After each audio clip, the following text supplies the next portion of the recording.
Okay, here is a book, Treasure Island by Robert Louis Stevenson, and this is for Samo for Christmas 2015. Turning to the first page. The old sea dog arrives at the inn. My name is Jim Hawkins, and I've been asked to tell the story of Treasure Island, so I will. There, you can see that. It happened years ago when I was just a boy helping my parents run the Admiral Benbow Inn. My father was sick, so it was my job to help my mother. I remember as if it were yesterday, the day the weathered old sailor came looking for lodgings. His hands and face were scarred and filthy, and he wore a soiled blue coat. A greasy black ponytail hung across his shoulder. He dragged an old sea chest behind him, and never opened it all the time he was with us. And I remember how on that first day he sang an old sea song, 15 men on the dead men's chest, yo-ho-ho, and a bottle of rum.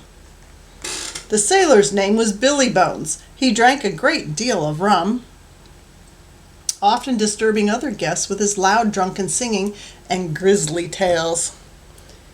But if any other seafaring man came into the inn, Bones looked worried. Indeed, he promised to pay me 4 pence a month to keep a lookout for a one-legged sailor whom he spoke of with dread. Although Bones gave me my 4-penny piece when I asked, he didn't pay for his lodgings after the first week. My poor mother never dared ask him for what he owed.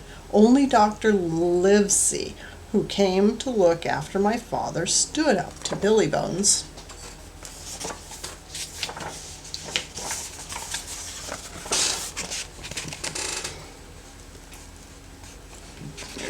Next page. One frosty morning, a man came to the inn looking for his mate Bill. When Billy Bones saw the stranger, he turned pale. Black dog, he gasped. The two sat down together and sent me to fetch rum for them. I brought it, then stood outside the door trying to hear what they were saying. All I could hear was a low rumble until Billy shouted, "No, no, no, no, no, no, and that's the end of it."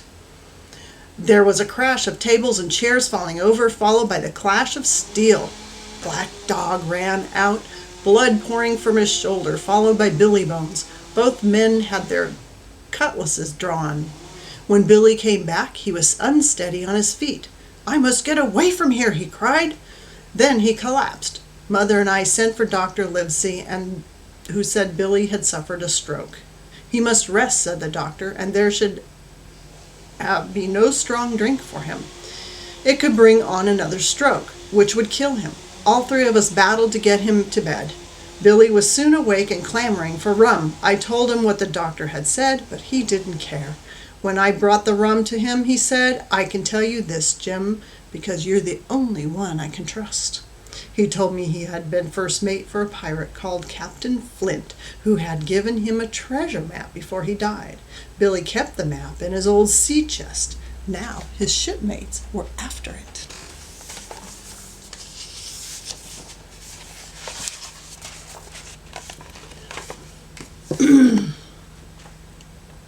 My father, this is the chapter called The Black Spot.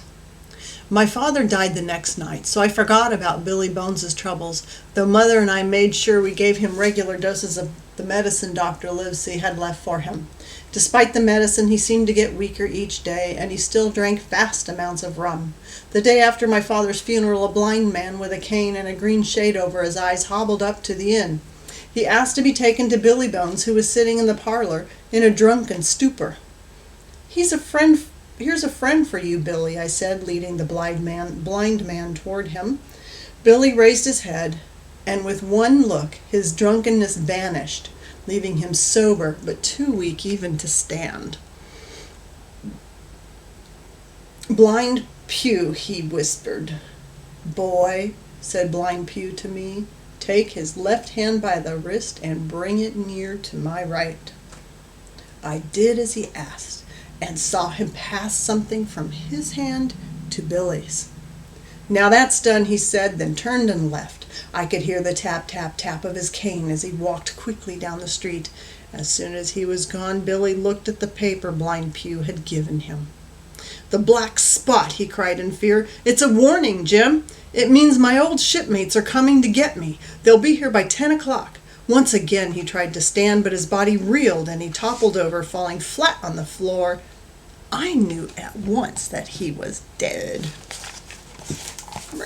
He's dead.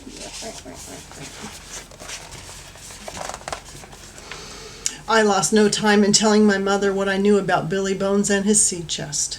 If his shipmates came back, we could be in danger. Still, we decided to open the chest in case there was any money in it, for Bones owed us a great deal for his room and board.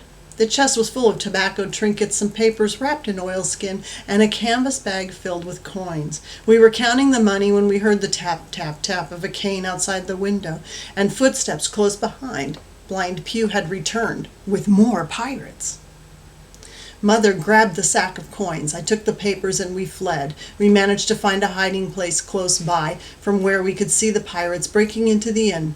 Within minutes, someone stuck his head out of an upstairs window. "They've emptied the chest," he cried. "The papers have gone. Find the boy!" Just then we heard the sound of hooves and a shot rang out. 5 soldiers on horseback came galloping toward the inn, and the pirates fled, all except Blind Pew.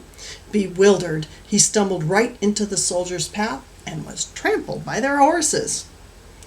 The soldiers were anxious to see if Mother and I were all right. "What were they after?" asked an officer. "I think it was this. We'd better take it to Dr. Livesey for safe keeping."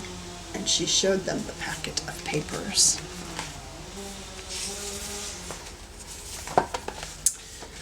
The captain's papers. Worried for my safety, one of the soldiers escorted me to Dr. Livesey's house. The doctor was having dinner with his friend, Squire Trelawney, when I arrived. Both of them were very interested in my story, and together we eagerly opened the oilskin packet.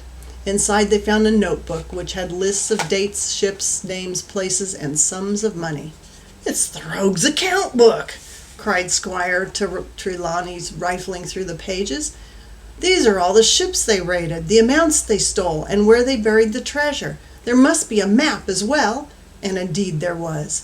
It had been sealed in several places, so Dr. Livesey opened it carefully. A thrill went through me as I looked at the treasure map Bones had spoken of. The doctor and the squire were excited too. "Livesey," said Squire Trelawney, "I am leaving for Bristol tomorrow, and I want you to come with me. In less than a month we can outfit a ship and assemble a crew. You, Jim, can be our captain boy. There is treasure to be found, and I mean to find it." "I will go with you, Trelawney," the doctor replied, "on one condition." "And what is that?" asked the squire. "That you tell no one, not a living soul, of our objective, or all will be lost."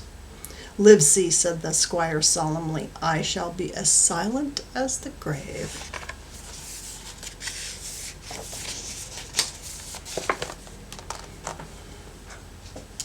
So 1 month later I said goodbye to Mother and the inn where I had lived all my life, and traveled by mail coach to Bristol to join Squire Trelawney and Dr. Livesey. The squire had bought a ship called the Hispaniola and had outfitted it so that it would be ready to sail. By the time I arrived, a crew had been assembled. The man in charge was called Captain Smollett, and the crew had been hired with the help of an old ship's cook named Long John Silver, who now ran a tavern in Bristol. "When do we sail?" I asked Squire Trelawney. "Tomorrow," the squire said with shining eyes. "For now, I need you to take this message to Silver." He handed me a note and showed me how to find Silver's tavern, the Spyglass. As I looked along the docks, I tried to take in all that was before me. Sailors, many with ponytails, rings in their ears, and curling whiskers, swaggered along the quayside. Ships of every size were docked here, some with sailors hanging off the rigging, singing loudly.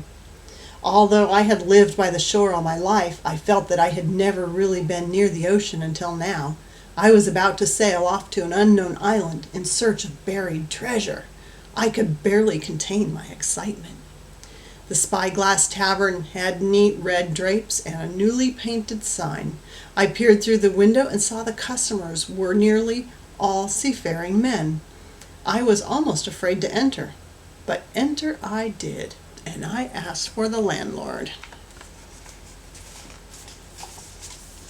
He's a little boy, he's there too. I'm going to pause there. We'll come back and start with page 14 on the second video. Love you.